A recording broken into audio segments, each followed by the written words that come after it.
Hey, happy Sunday, everybody. It is January 23rd, the Sunday after UFC 270, and this is your Sunday submission for MMAnews.com.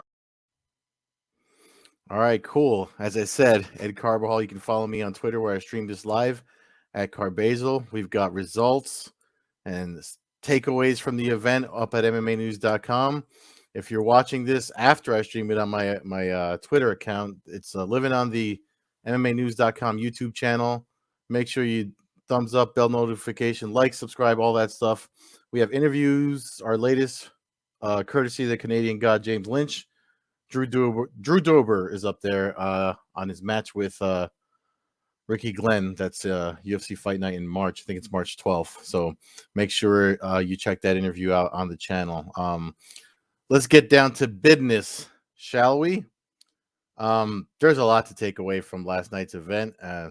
Also, let me know if you like that intro. I hooked that up yesterday because I want to try to liven this up a little for the YouTube account. Anyway, this is the 7 takeaways. You know, I write these for every if you been following this, I write it for every pay-per-view UFC 270. I mean, there's always more than 7 takeaways. I mean, there's a lot to take away from these events, especially if you watch a card from top to bottom, like I try to do, especially for these pay-per-views, because from the very first fight to the very last fight, there's always something to that stands out. Sometimes I miss some stuff because something else happens after I make my notes, but so I try to compile them. 7 is the number MMA News asked for, so that's what I do. And before I even go off of this, I mean, off the top of my head, I know I forgot to put on here Said Nurmagomedov's the front guillotine choke that he did in his 47-second first round victory. Trying to think what else. The Kay Hansen versus I'm sorry, Demopoulos, the submission that she got after she almost got knocked out in her match. I'm sure you're seeing the image of her jumping in Joe Rogan's arms after that interview, after that win in the post-fight interview. Stuff like that is stuff that I wanted to put on here, and then other things happen. But the things that stood out the most that stick with me are the ones that I try to include. So that's what's on here. The first one I kind of mentioned last week, the UFC Vegas 46. There was the fights that got lost at that event because of like the COVID protocols and injury, sickness, and stuff like that. So we're already 2 events in where we're used to getting these at least a dozen fights on a card or 13 fight card, especially for a pay-per-view, usually pretty heavily stacked. This one lost 2 down to 11 by the time the first bell rang on Saturday night. Again, it was Rodolfo Vera versus Wellington Turman was one of the fights that were kind of mixed up, and then eventually they just lost it altogether. So, it's going to happen. It's going to keep happening. And the reason why I mentioned it again and why I'm mentioning it now is because if you know the price increase of the pay-per-views are $75 now. $74.99. It's $75.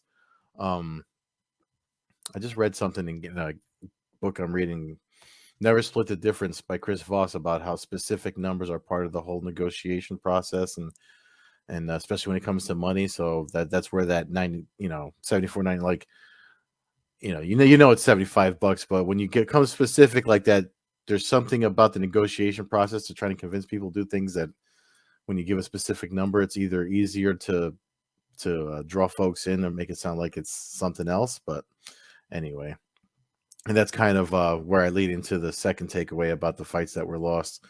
Leading into it, though, since I only do these on Sundays, I have to. I would be remiss if I didn't mention, the the UFC 270 pre-fight press conference, right? We got and I call it. I said night of something strange because it was a night of something strange where there was just weird, like, I don't know who the guy was. I guess he was from France that covers MMA.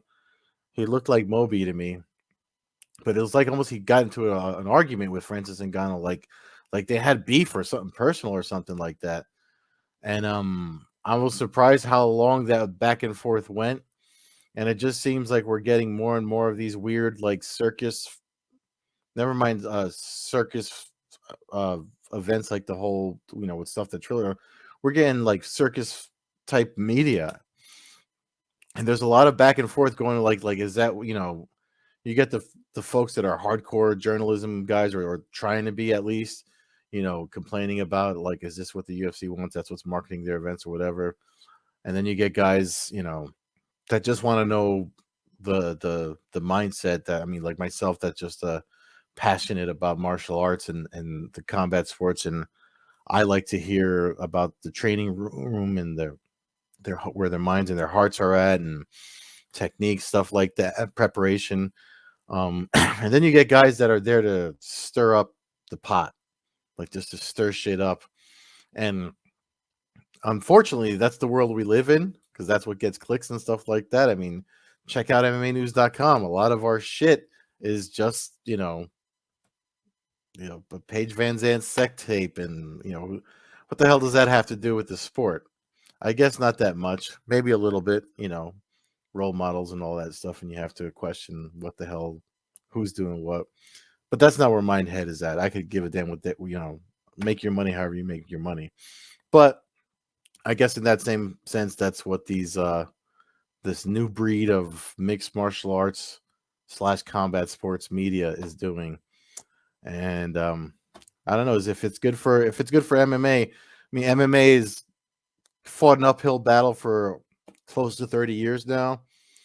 And if if that's going to be the culture of it, I guess that's what it is. And what do you want from me? I'm an old man. Um, and I always like to focus on a new guy, especially when they're an underdog. And if you remember way back when, Brandon Moreno was that guy, right?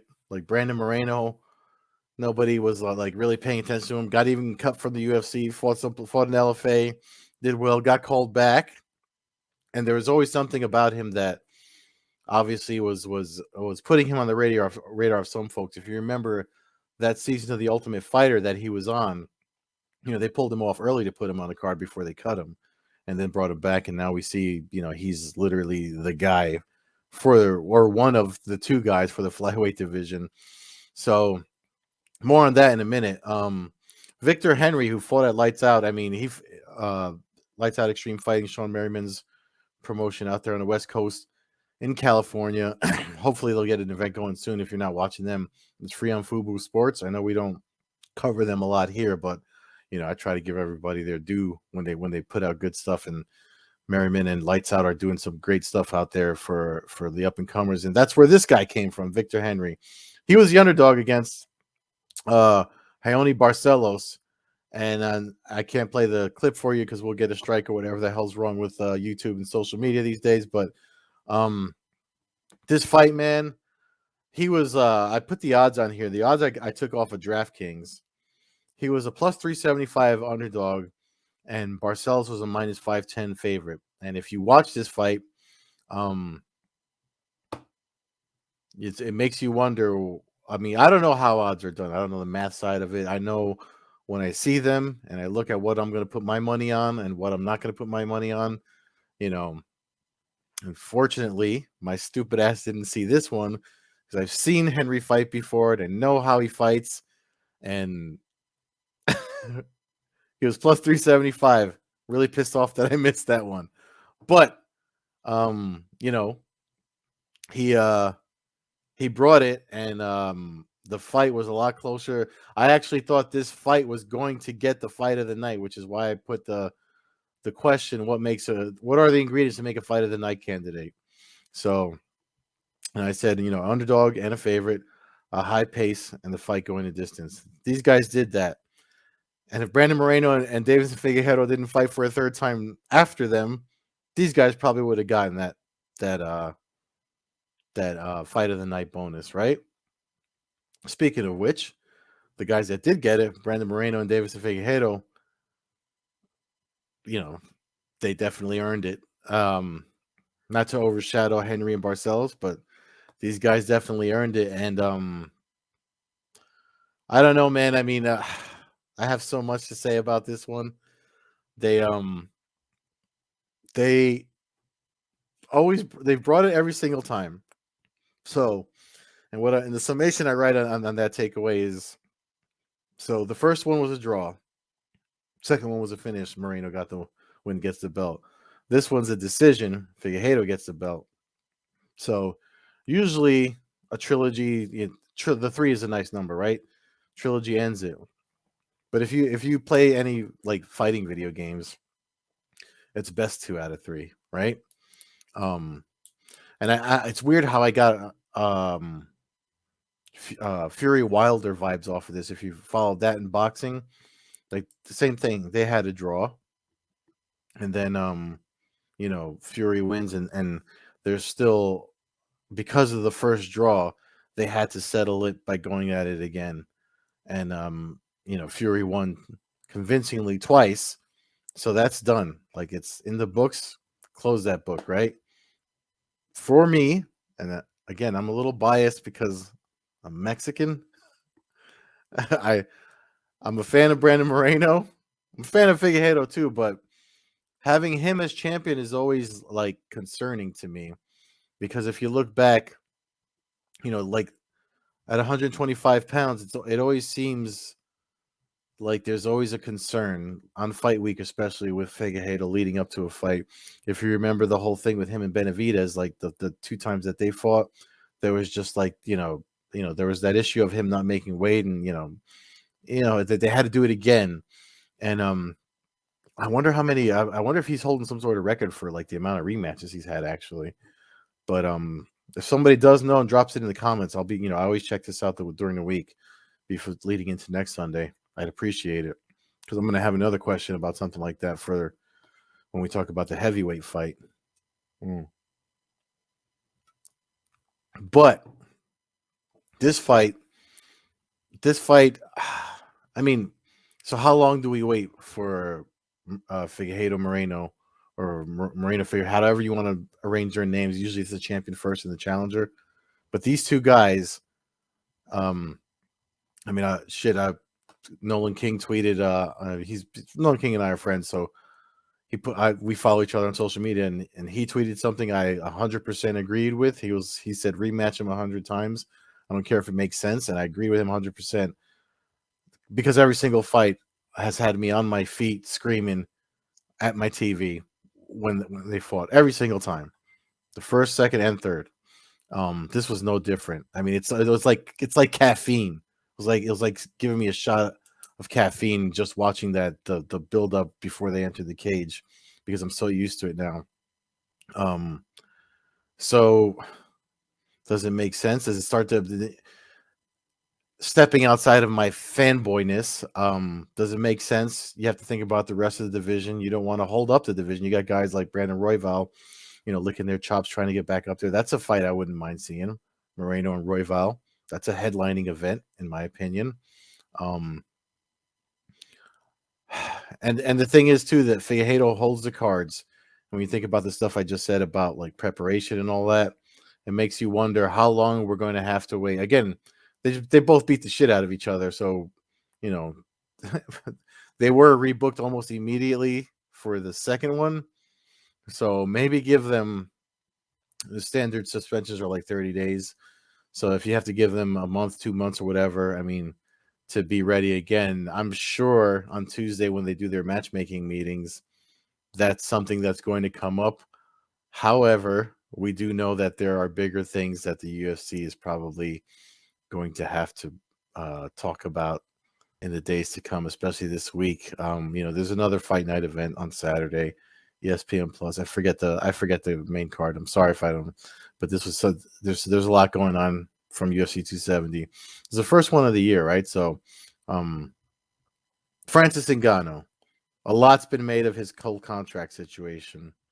I read an interview he did last week that he did with Complex, where he talked about, you know, things that he wants should he renew with the UFC. One of the things he's very adamant about, and Joe Rogan asked him about it in his post-fight interview. I wrote about it in this takeaway here.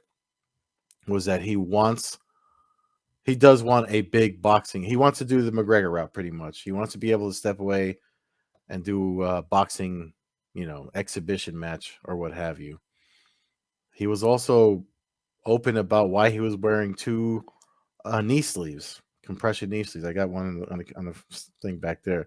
You got knee problems. It messes with your mobility, and a big man like that against another big dude like Gunn. What was weird, I mean, I wasn't surprised that it went to the distance to a decision. As was actually a prop bet that I made. Was I if you read the picks that we do predictions here at MMAnews.com, my pick was that Gunn was going to win by decision.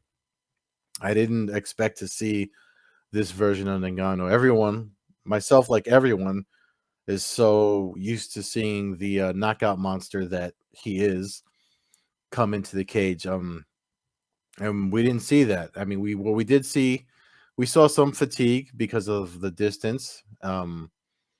But we did see something new. We saw the wrestler that he's been in Ngannou. He took Cyril Gane down. Um, Gane, who's got a, I mean, he went for a leg lock. I don't know why he went for a leg lock.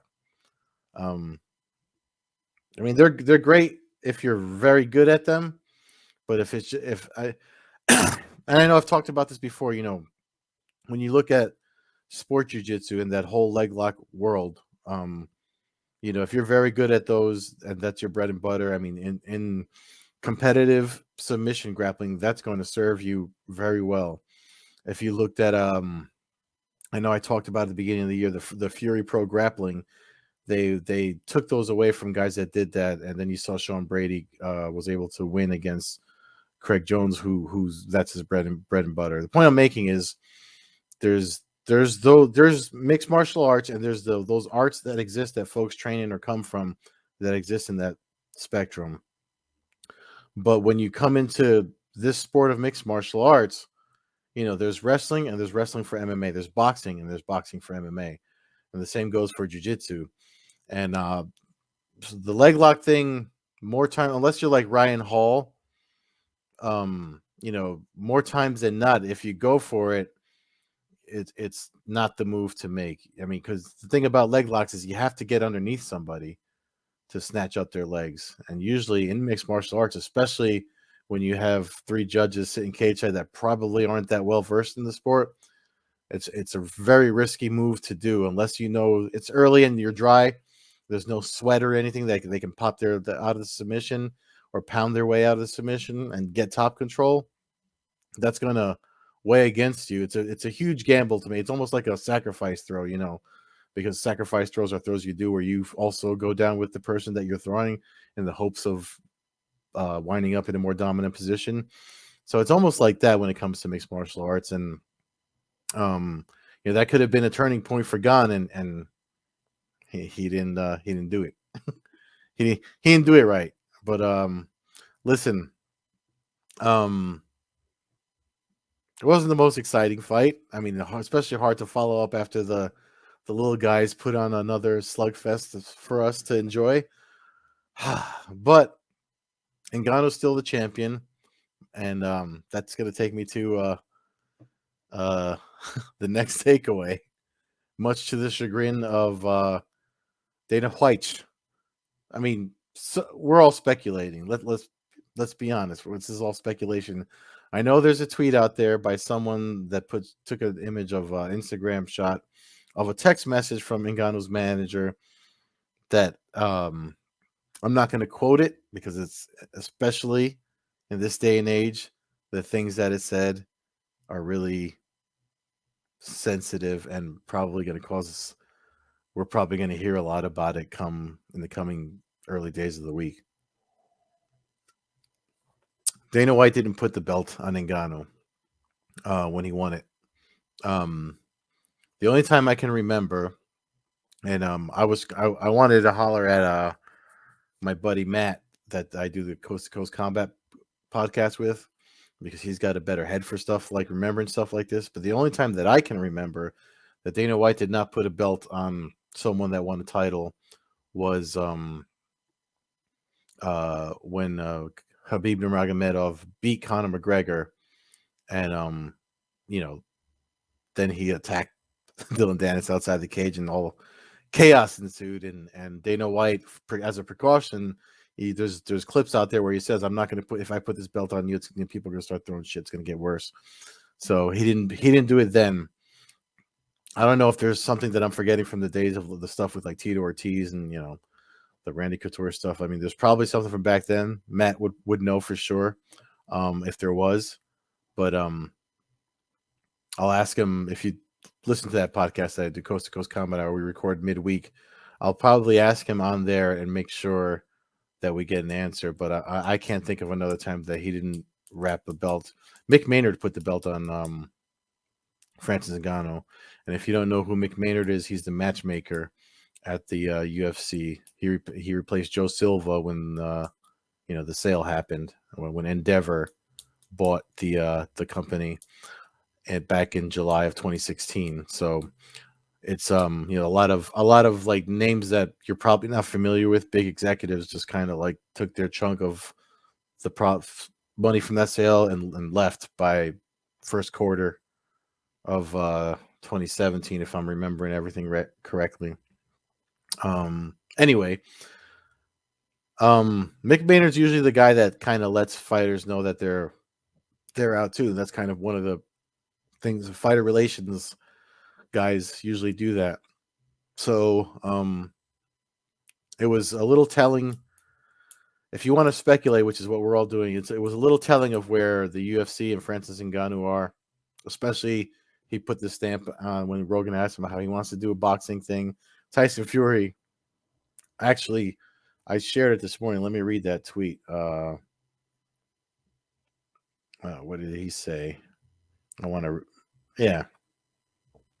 Tyson Fury this morning, Sunday morning, said, "Congratulations, Francis Ngannou, but if you want to make some real money, come see the GK." And he put a little cash emoji on the tweet. GK's for Gypsy King. So we're seeing a lot of the MMA fighters that just want to do these fights with boxing, because why the hell not? I mean, the other thing that came out that I didn't really pay attention to it until after I submitted this piece, but it should be a part of something to take away from UFC 270, was what the disclosed fighter pay. And I know there's locker room bonuses and things that that they get outside of that, plus the Venom stuff, and those NFTs are launching from the Dapper Labs literally like in 30 minutes, I think, or right now. If you're on, you go to UFCstrike.com, and the money that they make off of that, fighters get 50%. So there's other things happening with the money, but it still doesn't equal to $30 million or whatever these guys are making when they do something in boxing.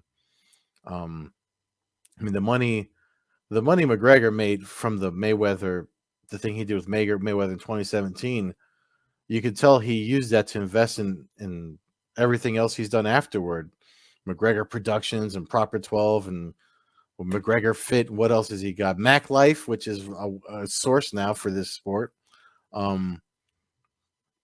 So it's life-changing money. I mean, life-changing money compared to what we're seeing disclosed anyway, and the stuff coming up. I don't know what's going to happen here, because it's not only, it doesn't, again, it's the same thing like I mentioned with the flyweight division. It not only affects the relationship with the UFC, Francis Ngannou, but you have the rest of the heavyweight division now to contend with too. One of the questions asked in the post-fight interview that Dana White didn't, after a pay-per-view, another thing I can't think of is I don't remember the last time Dana White did not show up to a pay-per-view event's post-fight press conference.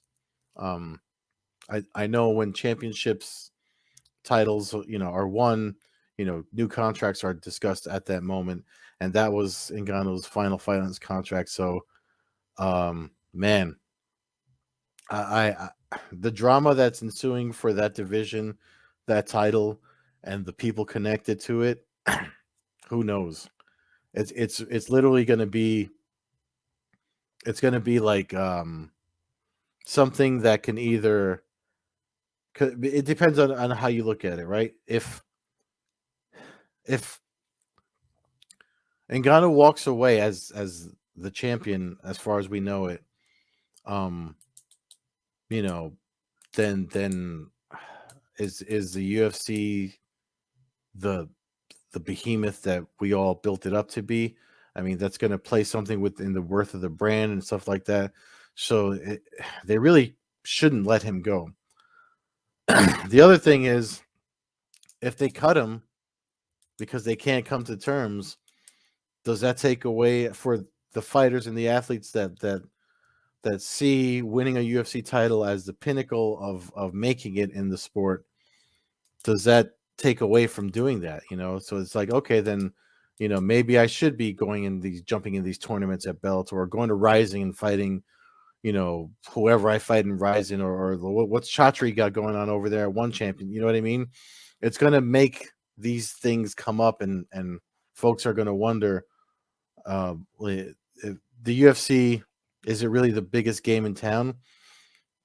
I mean, you can't take away their rise as being the figure of the sport of what mixed martial arts is, and leading the way for, especially here in North America, for what we know mixed martial arts to be.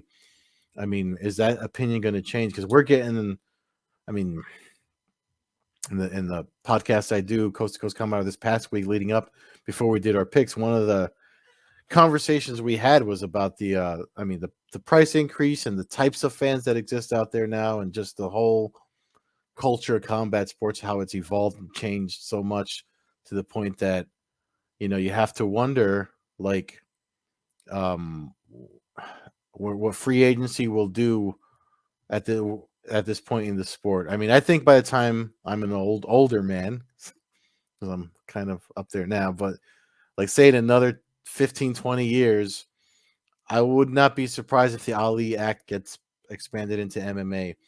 Speaking of all this stuff with the fighter pay and what's going on there, Jake Paul says he's going to announce something tomorrow that's supposed to do something about all of this. Somehow he's inserting himself into this whole thing because of those purses that were disclosed in the fighter pay.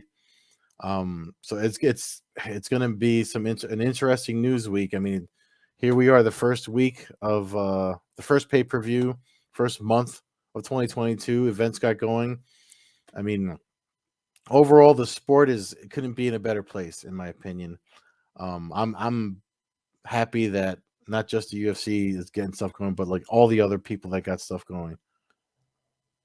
It's going to be an interesting week, but it's great for the sport, and I'm glad. I mean, it's given me the opportunity to do stuff like this, and everyone else out there that's putting on content, even the people that in the takeaway that I talked about, those freaking weirdos trying to pick fights with professional fighters at press conferences, wouldn't have the chance to do that if the sport didn't grow to where it is right now.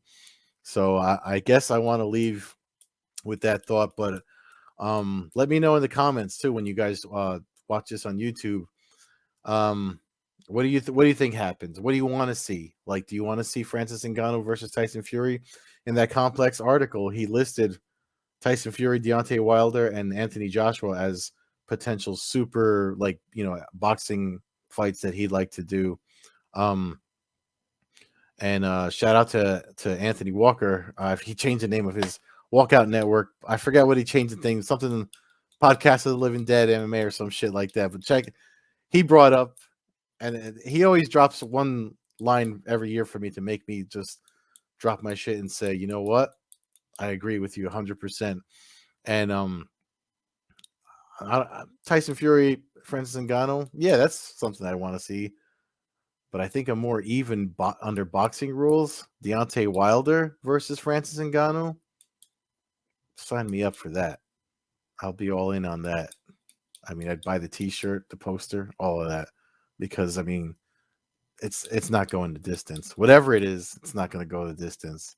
So yeah, I mean, let me know what you think. I mean, either way, I mean, I think the UFC could give him the Conor McGregor treatment at this point, right?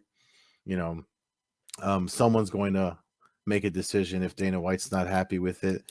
And I'm anxious to hear from him, because I mean, we could all be speculating. But anyway, that's it for me. This is your Sunday submission for January 23rd. I'll see you next week. Tapping out for now. Enjoy the rest of your Sunday, folks. Take care.